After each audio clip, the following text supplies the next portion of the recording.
കാറ്റത്തെ കിളിക്കൂടിന്റെ നാളത്തെ എപ്പിസോഡിലെ പ്രമോ വിശേഷങ്ങളിലേക്ക് എല്ലാവർക്കും സ്വാഗതം. വീഡിയോ ആദ്യമായി കാണുകയാണെങ്കിൽ സപ്പോർട്ട് ചെയ്ത് സബ്സ്ക്രൈബ് ചെയ്ത് ലൈക്ക് ചെയ്യാൻ മറക്കല്ലേ. സുധീഷും ഹരീഷും ജോത്സ്യന്റെ അരികിൽ എത്തുകയാണ്. ഇരിക്കെ എന്താ പറയൂ, ആർക്ക് വേണ്ടിയാ വന്നിരിക്കുന്നേ എന്ന് ജോത്സ്യർ ചോദിക്കേ. ഞങ്ങൾക്ക് വേണ്ടിയിട്ടല്ല, ഞങ്ങളുടെ ചേട്ടന് വേണ്ടിയിട്ടാന്ന് സുധീഷും. പറഞ്ഞോളൂ എന്നയാൾ പറയേ. ആളുടെ ജാതകം എന്താണെന്നൊന്ന് അറിയണമെന്ന് സുധീഷും.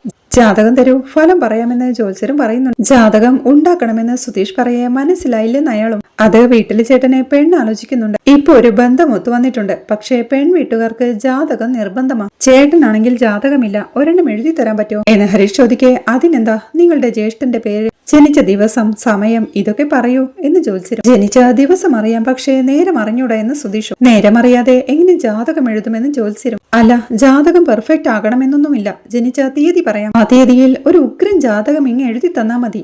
എല്ലാ സൗഭാഗ്യങ്ങളുമുള്ള ഒരു ജാതകം, പണി എളുപ്പമായി എന്ന് സുധീഷ്. അങ്ങനൊന്നും എഴുതാൻ പറ്റില്ല, നിങ്ങൾ പൊക്കോളൂ എന്ന് ജോത്സ്യരും. ജനിച്ച നേരം പറഞ്ഞാലേ എഴുതാൻ പറ്റുള്ളൂ എന്ന് സുധീഷ് ചോദിക്കേ. അത്രയേ പറ്റുള്ളൂ എന്ന് ജോത്സ്യരും. ദേ ജോത്സ്യരെ, ഞങ്ങൾക്ക് ഇതിലൊന്നും ഒരു വിശ്വാസവുമില്ല. പിന്നെ കല്യാണത്തിനത് മസ്റ്റ് ആണെന്ന് പറഞ്ഞതുകൊണ്ട് മാത്രം വന്നതാ. ഒരു നല്ല സമയം നോക്കി ഒരു നല്ല സൂപ്പർ ജാതകം ഇങ്ങോട്ട് എഴുതിത്താ. നിങ്ങൾ കൊടുക്കുന്ന ജാതകം ഏത് പെണ്ണിന്റെ ജാതകവുമായി ചേർത്ത് വെച്ചാലും 10ൽ 10 പൊരുത്തം. അങ്ങനെ ഒരെണ്ണം എഴുതാൻ എത്ര കാശാവുമെന്ന് പറ, അത് ഞങ്ങൾ അങ്ങ് തരുമെന്ന് സുധീഷും. മോനെ, ഇതിനൊരു സത്യമുണ്ട്, അത് ലംഘിക്കാൻ പറ്റില്ല. നിങ്ങൾ പറയുന്നത് പോലെ ഒരു നുണജാതകം എഴുതി തരാൻ എനിക്ക് പറ്റില്ല. പോയി നേരെ മറിഞ്ഞു വാ, കൃത്യമായ ജാതകം അപ്പൊ എഴുതി തരാം എന്ന് ജോത്സ്യർ പറയേ. ഹലോ, വാശിയാണോ? നിങ്ങൾ എന്തെഴുതിയാലും അതിലൊന്നും ഞങ്ങൾക്ക് വിശ്വാസമില്ലാന്ന് പറഞ്ഞതല്ലേ, പിന്നെന്താ താൻ ഇങ്ങനെ ബലം പിടിക്കുന്നതെന്ന് സുധീഷും. ഹരീഷ് അവനെ തടയുന്നുണ്ടെങ്കിലും മിണ്ടാതിരിക്കടാ, ജോലി കഴിയുമ്പോൾ ചോദിക്കുന്ന കാശങ്ങ് തരാമെന്ന് പറഞ്ഞതല്ലേ, പിന്നെന്താ കുഴപ്പം? നിങ്ങൾ എല്ലാവരുടെ അടുത്തും ഇത് തന്നെയല്ലേ ചെയ്തോണ്ടിരിക്കുന്നത്, അല്ലാതെ നിങ്ങൾ പറയുന്ന പോലെ ജീവിതത്തിൽ സംഭവിക്കൊന്നുമില്ലല്ലോ. വരുന്ന ആളുകളോട് കഴിഞ്ഞ ഒരു മാസത്തിനുള്ളിൽ ഒരു സങ്കടമുള്ള സംഭവം നടന്നിട്ടുണ്ടെന്നോ അല്ലെങ്കിൽ സന്തോഷമുള്ള ഒരു സംഭവം നടന്നിട്ടുണ്ടെന്നോ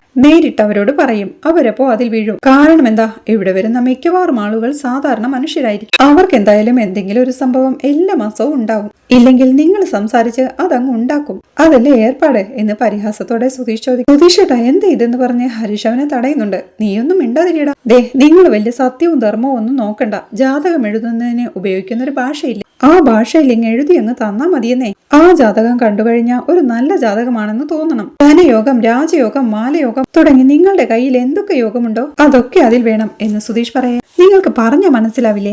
അങ്ങനെ പറ്റില്ല എന്നല്ലേ പറഞ്ഞതെന്ന് ജോത്സ്യരും. സുധീഷും ഭീഷണിയോട് പറയുന്നുണ്ട്. എടോ ജോത്സ്യ, മര്യാദയ്ക്ക് ഞാൻ പറയുന്ന പോലെ എഴുതി തന്നില്ലെങ്കിൽ നിങ്ങൾ ഈ പണി നടത്തി ജീവിക്കൂല. താനൊരു കള്ളനാണെന്നും തട്ടിപ്പുകാരനാണെന്നും ഞാൻ ഈ നാട് മൊത്തം അങ്ങ് പറഞ്ഞു പരത്തും. അറിയാലോ, ഈ മേഖലയിൽ ഒരുപാട് തട്ടിപ്പുകാരുള്ളത് കൊണ്ട് അത് വിശ്വസിക്കാൻ വളരെ ഈസി ആയിരിക്കും. പിന്നെ ഈ ബോർഡും വെച്ച് കാശുണ്ടാക്കാൻ പറ്റില്ല. അത് വേണോന്ന് നന്നായിട്ടൊന്ന് ആലോചിക്കുക എന്ന് സുധീഷിന്റെ ഭീഷണിപ്പെടുത്തലുകൾക്ക് നിർത്ത് എന്ന് ഹരീഷ് പറയുന്നുണ്ട്. ചുമ്മാതടാ, ചീള് കേസ് എന്ന് സുധീഷും. ഹരീഷും പറയുന്നുണ്ട്. സ്വാമി, കല്യാണം നടക്കാത്ത വിഷമത്തില് സുധീഷേട്ടൻ അതിരുവിട്ട് സംസാരിച്ചു പോയതാ. ഞങ്ങൾക്ക് വേണ്ടത് നല്ലൊരു ജാതകമാ, അത് സ്വാമി എഴുതി തരണം. അതിനുള്ള കാശ് ഞാൻ തരാം, പ്ലീസ് എന്ന് ഹരീഷ് പറയുന്നത് കേൾക്ക് ജോത്സ്യരും ആലോചനയുടെ ഇരിപ്പാ. ഇതിലിപ്പോ എന്താ ഇത്ര ആലോചിക്കാൻ മാത്രമുള്ളത്? നീ വാ, നമുക്ക് പുറത്തു പോയി എല്ലാവരോടും ഇയാളെ കുറിച്ച് പറയാം എന്ന് പറഞ്ഞ് സുധീഷ് പോവാനൊരുങ്ങുമ്പോഴേക്കും ഹരീഷ് അവനെ പിടിച്ചിരുത്തു. സർ, പ്ലീസ് ഒരു ജാതകം എഴുതി തരൂ. ഒരു നല്ല ജാതകം എഴുതുകയല്ലേ വേണ്ടോ എന്ന് ഹരീഷ് അപേക്ഷിക്കെ. ജോത്സ്യറും ജാതകം എഴുതുകയാണ്. ജോത്സ്യർ ജാതകം എഴുതി സുധീഷിന്റെ കയ്യിലേക്ക് കൊടുക്കുമ്പോഴേക്കും ഈ ജാതകം ഏത് പെൺകുട്ടിയുടെ ജാതകവുമായോ മാച്ചാവുമല്ലോ അല്ലേ എന്ന് സുധീഷൻ ചോദിക്കുക. ചേരുമെന്ന് ജോത്സ്യരും. പിന്നെ ഞാൻ പറഞ്ഞതുപോലെ എന്റെ ചേട്ടൻ നല്ലവനും ദീർഘായുസുള്ളവനും സന്താന ഭാഗ്യമുള്ളവനാണെന്നൊക്കെ എഴുതിയിട്ടില്ലേ എന്ന് സുധീഷ് ചോദിക്കെ. ഓവെന്ന് ജോത്സ്യരൻ തലയാട്ടുക. എത്ര ക്യാഷ് ആയെന്ന് ഹരീഷ് ചോദിക്കെ. 2000 രൂപയെന്ന് ജോത്സ്യരും. ഈ ജോലി പെട്ടെന്ന് കഴിഞ്ഞതല്ലേ, ഡിസ്കൗണ്ട് ഇല്ലേ എന്ന് സുധീഷ് ചോദിക്കുക. നിങ്ങൾ ഉള്ളത് തന്നിട്ട് ഇറങ്ങി പോവാൻ നോക്കുന്ന ജോത്സ്യർ. സുധീഷ് തന്റെ പോക്കറ്റിൽ നിന്ന് കാശെടുത്ത് 1000 രൂപ കൊടുത്ത പോരെ എന്ന് ഹരീഷിനോട് ചോദിക്കെ. 2000 കൊടുക്കെന്ന് ഹരീഷും. 2000 രൂപ അവനെടുത്ത് ഹരീഷിന്റെ കയ്യിൽ കൊടുത്ത് നീ കൊടുക്കെന്ന് പറയേ. ഹരീഷ് അത് ജോത്സ്യർക്ക് കൊടുക്കുക. അങ്ങനെ അവർ ജോത്സ്യരോട് യാത്ര പറഞ്ഞിറങ്ങുക. പിന്നീട് പെൺവീട്ടുകാരെ സ്വീകരിക്കാനായി വീടെല്ലാം വൃത്തിയാക്കുകയാണ് നിധിയും നികേഷും സുധീഷും. നിധി തൂത്തുവാരി വൃത്തിയാക്കുമ്പോഴേക്കും നികേഷ് റൂമിലെല്ലാം എയർ ഫ്രഷ്നർ അടിക്കുക.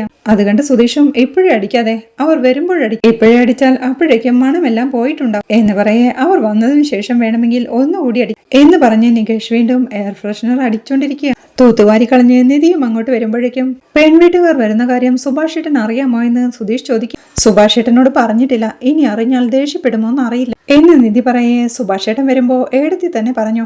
ഏടത്തിയോട് സുഭാഷേട്ടൻ എതിർത്തൊന്നും പറയില്ലെന്ന് നികേഷും പറയുന്നു. ഇത്തവണയെങ്കിലും സുഭാഷേട്ടന്റെ കല്യാണം നടന്നേ മതിയായിരുന്നു എന്ന് നിധി പറയേ. അതെങ്ങനെ നടക്കും? വരുന്ന കുടുംബം നല്ല കുടുംബമായിരിക്കണം. സുഭാഷേട്ടനും പെണ്ണിനെ ഇഷ്ടമാവണം. ഇതൊക്കെ നോക്കണ്ടേ? അങ്ങനെ ഏതെങ്കിലും ഒരു കുടുംബത്തിലെ പെണ്ണിനെ കൊണ്ട് സുഭാഷേട്ടനെ കല്യാണം കഴിപ്പിക്കാൻ പറ്റുമോ എന്ന് സുധീഷ് ചോദിക്കുന്നവൾക്ക് നിധിയും ചോദിക്കുന്നുണ്ട്. ഞാനിപ്പോ എന്താ പറഞ്ഞത്? കല്യാണം നടന്നാൽ മതിയായിരുന്നു എന്നല്ലേ പറഞ്ഞത്? ഏതോ ഒരു കുടുംബത്തിൽ നിന്ന് എങ്ങനെയെങ്കിലും ഒരു കല്യാണം നടക്കട്ടെ എന്നാണോ ഞാൻ പറഞ്ഞത്? ആളെ കൺഫ്യൂഷൻ ആക്കുന്ന രീതിയിൽ ഓരോന്ന് പറയും എന്നവനെ കുറ്റപ്പെടുത്തി നിധി അവിടെ ചെയറുകളെല്ലാം നിരത്തിയിടുക. നികേഷും അവളെ സഹായിക്കുന്നുണ്ട്. അപ്പോഴാണ് ഹരീഷ് സുഭാഷ് ഏട്ടനെയും കൂട്ടി അങ്ങോട്ടെത്തുന്നത്. ബൈക്കിൽ നിന്നിറങ്ങിയ സുഭാഷ് ഏട്ടനും ഹരീഷെ എന്താടാ കാര്യമെന്ന് ചോദിക്കുക. സുഭാഷ് ഏട്ടൻ ഇങ്ങോട്ട് വന്നേന്ന് പറഞ്ഞ് ഹരീഷ് വീട്ടിലേക്ക് വിളിച്ചു കയറ്റുമ്പോഴേക്കും നീ ഞാൻ ചോദിച്ചതിന് മറുപടി പറയുന്ന സുഭാഷ് ഏട്ടൻ. ഹാളിൽ നിൽക്കുന്ന നിധിയെ കണ്ട് നിധി എല്ലാം ഓക്കെ അല്ലേ? എന്തെങ്കിലും പ്രശ്നമുണ്ടോ എന്ന് സുഭാഷ് ഏട്ടനും ചോദിക്കുക. എല്ലാം ഓക്കെ തന്നെയാ. സുഭാഷ് ഏട്ടൻ എന്തിനാ ഇങ്ങനെ ടെൻഷൻ ആവുന്നത് എന്ന് നിധി ചോദിക്കുക. ഇവൻ സൈറ്റിലേക്ക് വന്ന് എന്തോ അർജന്റ് കാര്യമുണ്ടെന്ന് പറഞ്ഞ് എന്നെ കൂട്ടിക്കൊണ്ടു വന്നു. എന്താ കാര്യമെന്ന് പറഞ്ഞതുമില്ല. പ്രശ്നമൊന്നും ഇല്ലല്ലോ എന്ന് സുഭാഷ് ഏട്ടൻ ചോദിക്കേ. ഹരീഷെ നീ പറഞ്ഞില്ലേ എന്ന് നിധിയും ചോദിക്കുന്നു. പറഞ്ഞില്ലെന്ന് ഹരീഷും. അത് കേൾക്കെ നിധിയും ടെൻഷനോടെ നിൽക്കുകയാ.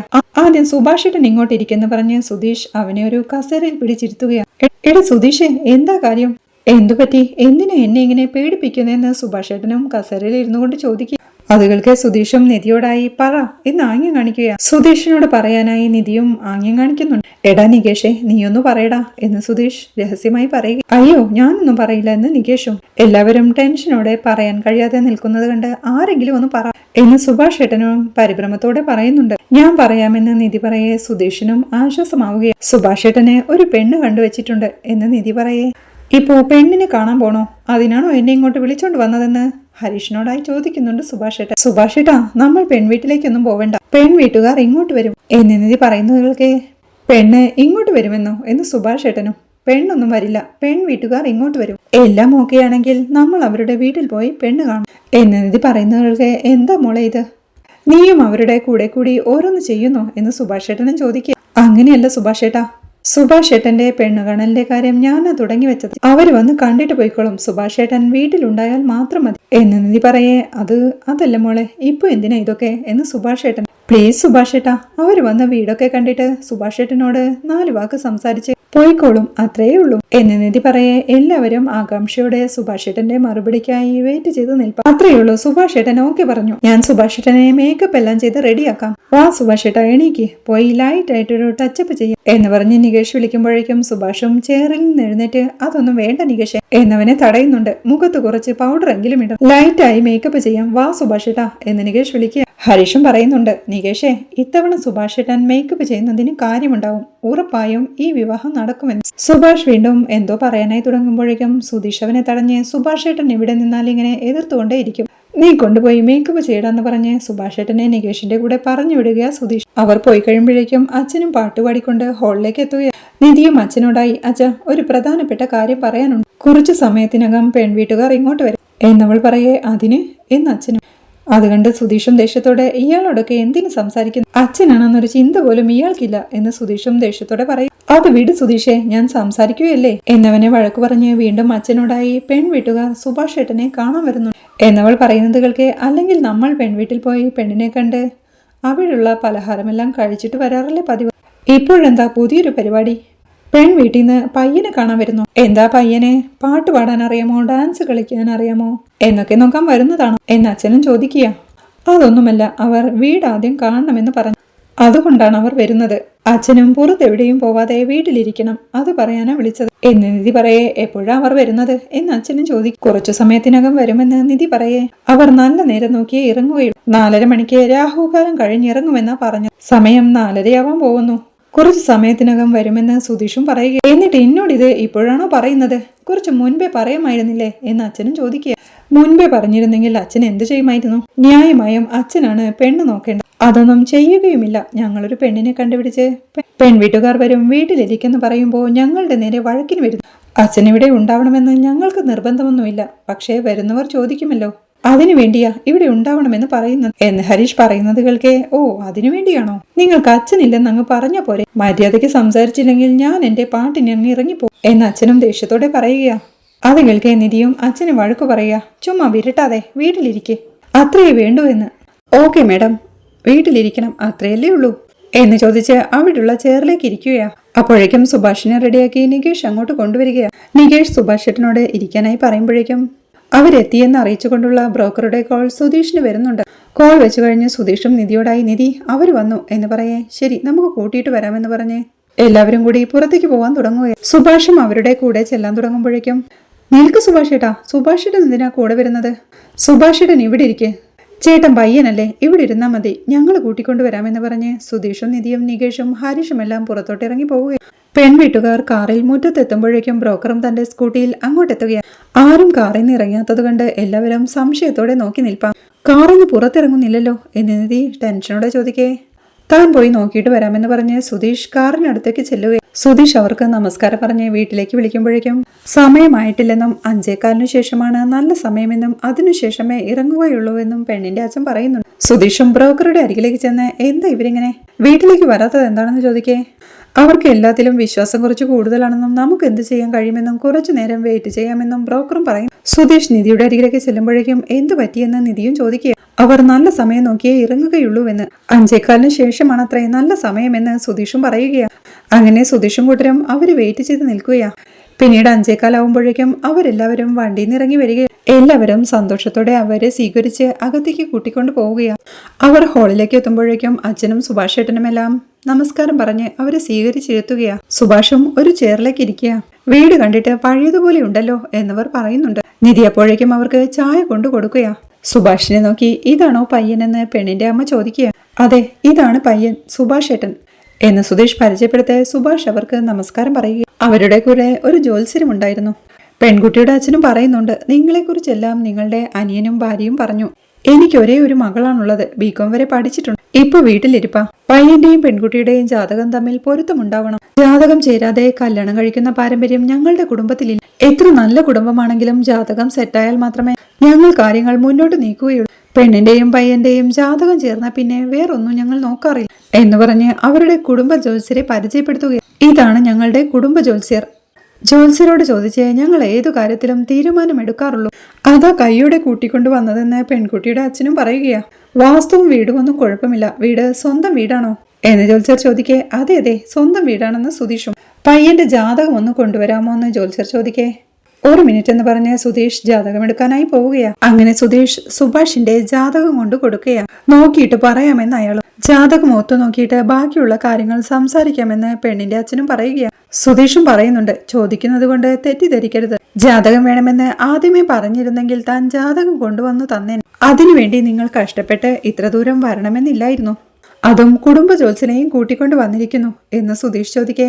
എന്റെ മോള് താമസിക്കേണ്ട വീടല്ലേ, വീട്ടുകാർ എങ്ങനെ ഇരിക്കുന്നു, വീട് എങ്ങനെ ഇരിക്കുന്നു, വാസ്തു ശരിയാണോന്നൊക്കെ നേരിൽ വന്നു കണ്ടാലല്ലേ അറിയൂ.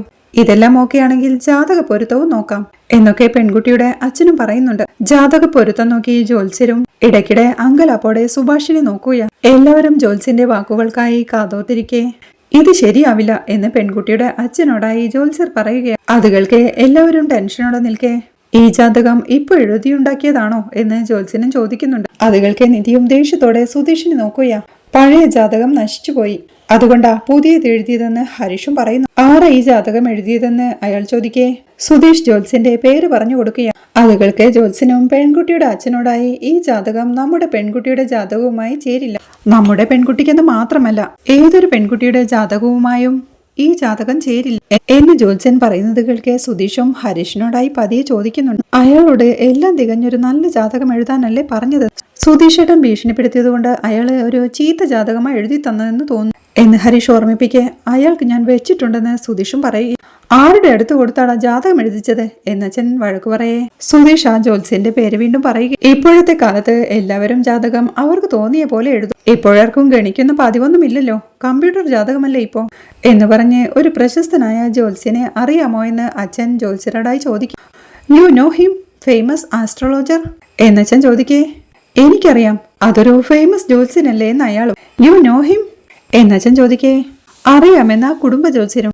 അദ്ദേഹത്തെ കൊണ്ടാണ് ഞാൻ എന്റെ മകന്റെ ജാതകം എഴുതിച്ചത് എന്നച്ഛൻ പറയുന്നത് കേൾക്കെ എല്ലാവരും പരസ്പരം മുഖത്തോട് മുഖം നോക്കുക. അദ്ദേഹം ആ കാലത്ത് 100 രൂപയ്ക്ക് ജാതകം എഴുതി തന്നത്. എന്റെ മോന്റെ ജാതകം കൃത്യമായിരിക്കണമെന്ന് പറഞ്ഞേൽപ്പിച്ച് അപ്പോഴേ എഴുതിക്കൊണ്ട് വന്നു. അതിവരെന്നോട് ചോദിച്ചിരുന്നു, പക്ഷെ അപ്പോഴതെനിക്ക് ഓർമ്മയില്ല. ഇപ്പോഴാണ് എനിക്ക് ഓർമ്മ വരുന്നത്. You just wait, I will come back എന്ന് പറഞ്ഞ അച്ഛൻ അകത്തേക്ക് എഴുന്നേറ്റ് പോവുകയാണ്. സുധീഷും നിധിയുടെ അരികിലേക്ക് ചെന്ന് പതിയെ ചോദിക്കുന്നുണ്ട്, ഇതെന്താ പുതിയ കഥയോ? നമ്മൾ അങ്ങനെയെല്ലാം ചോദിച്ചിട്ടും നോവൽ എഴുതുകയാണോന്നല്ലേ ചോദിച്ചത്? ഇപ്പോ എടുത്തുകൊണ്ട് വരാൻ പോയത് കണ്ടില്ലേ എന്ന് സുധീഷ് ചോദിക്കേ, അതാ എനിക്കും ഒന്നും മനസ്സിലാവുന്നില്ല എന്ന് ടെൻഷനോടെ നിധിയും പറയുന്നു. അച്ഛനെപ്പോഴേക്കും തന്റെ പെട്ടിയിൽ നിന്ന് തപ്പിപ്പിടിച്ച് സുഭാഷിന്റെ ജാതകം എടുത്തു കൊണ്ടുവരികയാണ്. അച്ഛൻ അങ്ങോട്ട് എത്തുമ്പോഴേക്കും നിധിയും പതിയെ ചോദിക്കുന്നുണ്ട്, ജാതകമുള്ള കാര്യം ഞങ്ങളോട് എന്താ പറയാഞ്ഞെന്ന്? അതിന് ജാതകമുണ്ടോന്ന് നീ ചോദിച്ചില്ലല്ലോ എന്ന് അച്ഛനും. ജാതകം എഴുതാൻ പോയിട്ടുണ്ടോന്നല്ലേ ചോദിച്ചത്, ജാതകമുണ്ടോന്ന് ചോദിച്ചില്ലല്ലോ എന്ന് അച്ഛനും. സുധീഷും ദേഷ്യത്തോടെ അച്ഛനെ കുറ്റപ്പെടുത്തേ, ജാതകം ഇപ്പോ കൊടുക്കണോ വേണ്ടയോ എന്ന് അച്ഛൻ. സുധീഷ് അത് അച്ഛന്റെ കയ്യിൽ നിന്ന് വാങ്ങിച്ച് കുടുംബ ജ്യോത്സ്യർക്ക് നൽകുകയാണ്. ആ ജാതകവും ചേർച്ചയുണ്ടോന്ന് ജ്യോത്സ്യർ ഒത്തുനോക്കുകയാ. ജാതകം നോക്കി ജ്യോത്സ്യൻ വീണ്ടും സുഭാഷിനെ നോക്കുമ്പോഴേക്കും എന്തു പറ്റിയെന്ന് പെണ്ണിന്റെ അമ്മയും ചോദിക്കുന്നുണ്ട്. ഈ ജാതകവും ചേരില്ലെന്ന് ജ്യോത്സ്യനും. എന്താ നിങ്ങൾ ഈ പറയുന്നതെന്ന് പെൺകുട്ടിയുടെ അച്ഛൻ ചോദിക്കേ, ഇത് ശരിയാവില്ല, നമുക്ക് വേറെ നോക്കാമെന്ന് ജ്യോത്സ്യൻ പറയുന്നുണ്ട്. ഈ ജാതകവും നമ്മുടെ പെൺകുട്ടിയുടെ ജാതകവുമായി ചേരില്ല എന്ന് ജ്യോത്സ്യൻ പറയുന്നത് കേൾക്കെ, എന്താ ഹരീഷേട്ടാ, ഒറിജിനൽ ജാതകവും ചേരില്ലെന്നാണല്ലോ പറയുന്നത് എന്ന് നികേഷും ടെൻഷനോടെ ചോദിക്കേ, എനിക്കൊന്നും അറിയില്ലടാ എന്ന് ഹരീഷ്. നിങ്ങൾ പറഞ്ഞാൽ പിന്നെ അത് കറക്റ്റ് ആയിരിക്കുമെന്ന് പെൺകുട്ടിയുടെ അച്ഛനും ജ്യോത്സ്യനോടായി പറയും. ഞങ്ങൾ സ്വാമിയുടെ വാക്കുകളെ എതിർക്കാറില്ല, തെറ്റിദ്ധരിക്കരുതെന്ന് പെൺകുട്ടിയുടെ അച്ഛനും പറയുക. ഇതിങ്ങനെ വീട്ടിലേക്ക് വന്നിട്ട് പറയേണ്ട കാര്യമില്ലായിരുന്നു. ജാതകം നോക്കാനാണെങ്കിൽ ഞങ്ങൾ അങ്ങോട്ട് കൊടുത്തു വിടുമായിരുന്നു. ചേരുമോ ഇല്ലയോ എന്ന് നിങ്ങൾക്ക് ഫോൺ വിളിച്ചു പറഞ്ഞാൽ മതിയായിരുന്നല്ലോ എന്ന് നിധിയും ചോദിക്കുന്നു. നേരിട്ട് വന്നതുകൊണ്ടല്ലേ ഒറിജിനൽ ജാതകം കിട്ടിയത്, പിന്നെ വീടിന്റെ ഇരിപ്പും വാസ്തുവും എല്ലാം നോക്കണമെന്ന് പറഞ്ഞു, അതുകൊണ്ടാ ഞങ്ങൾ നേരിട്ട് വന്നതെന്ന് പെൺകുട്ടിയുടെ അമ്മയും പറയും. ഈ ജാതകവും പൊരുത്തമില്ലേ എന്ന് സുധീഷ് ചോദിക്കെ, രണ്ടു ജാതകവും തമ്മിൽ പൊരുത്തമില്ല അനിയ.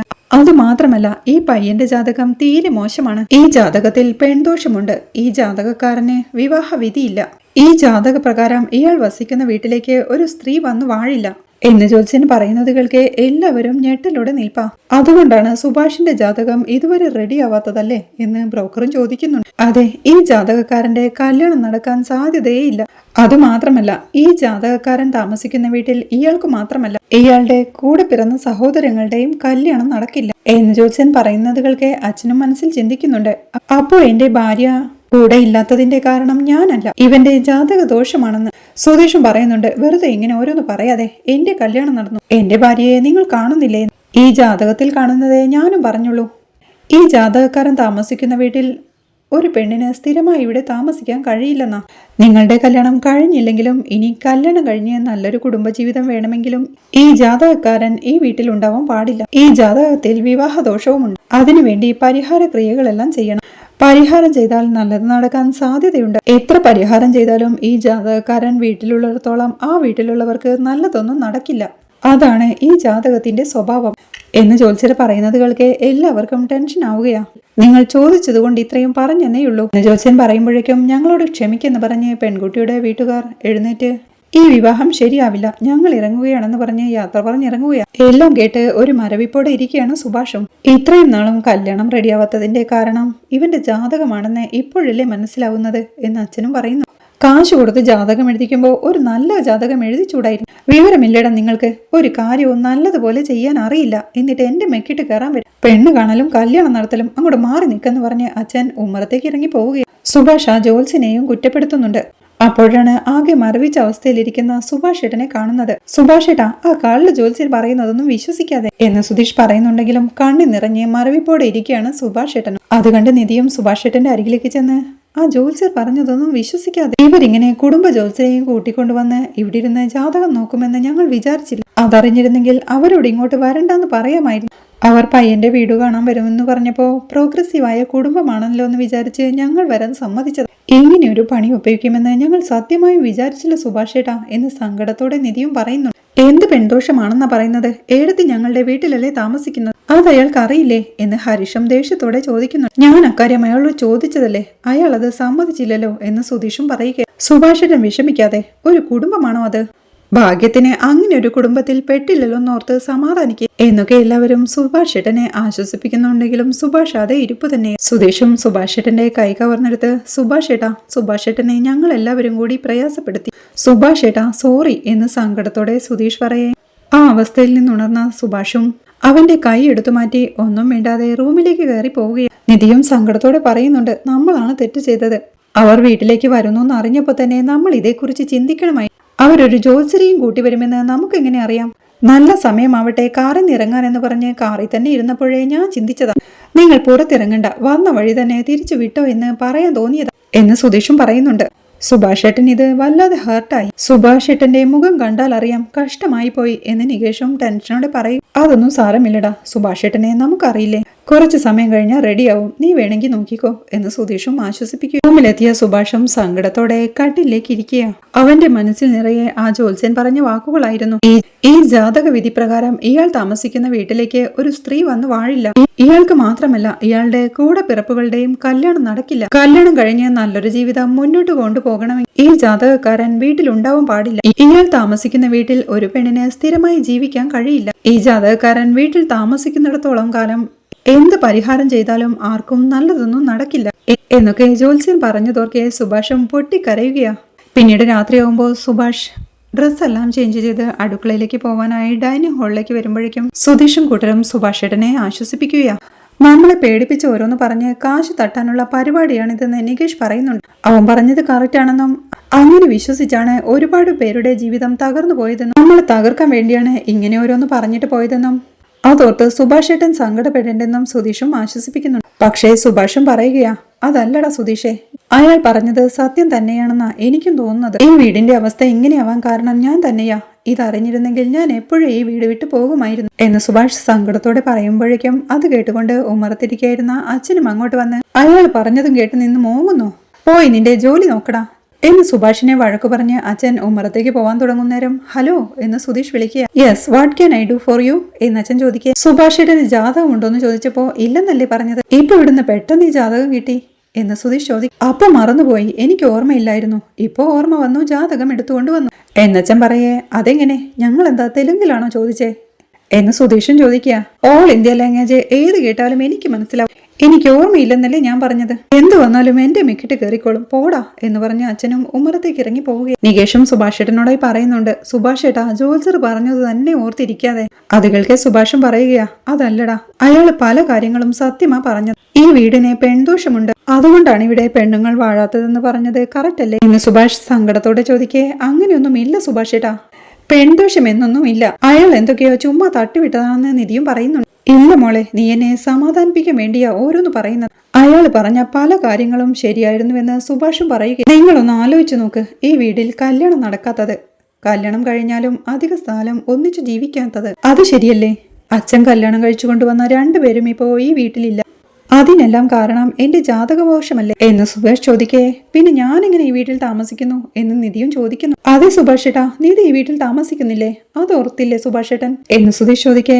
ഇല്ല സുധീഷേ, നിങ്ങൾ എന്ത് പറഞ്ഞ് സമാധാനിപ്പിച്ചാലും എന്റെ മനസ്സ് തണുക്കില്ല, എന്റെ ജാതകദോഷം കാരണം നിങ്ങളാർക്കും നല്ലത് നടക്കില്ലെന്ന പേടിയുണ്ട് എനിക്ക് എന്ന് കരഞ്ഞുകൊണ്ട് സുഭാഷ് ഏട്ടൻ പറയുകയാ. അങ്ങനെയൊന്നും ഉണ്ടാവില്ല സുഭാഷ് ഏട്ടാ, ആ ജ്യോത്സ്യൻ പറഞ്ഞത് സുഭാഷ് ഏട്ടൻ വിശ്വസിച്ചോ എന്ന് ഹരീഷും ചോദിക്കുക. അങ്ങനെ അവർ സുഭാഷ് ഏട്ടനെ ഓരോന്ന് പറഞ്ഞ് ആശ്വസിപ്പിക്കാൻ ശ്രമിക്കുന്നുണ്ടെങ്കിലും സുഭാഷ് അതൊന്നും ഉൾക്കൊള്ളാനാവാതെ സങ്കടത്തോടെ കരയുകയാ. സങ്കടത്തോടെ സുഭാഷ് ഏട്ടൻ നോക്കി നിൽക്കുന്ന നിധിയെ കാണിക്കുന്നിടത്താണ് ഈ എപ്പിസോഡ് അവസാനിക്കുന്നത്. വീഡിയോ ഇഷ്ടമായാൽ സപ്പോർട്ട് ചെയ്ത് സബ്സ്ക്രൈബ് ചെയ്ത് ലൈക്ക് ചെയ്യാൻ മറക്കല്ലേ.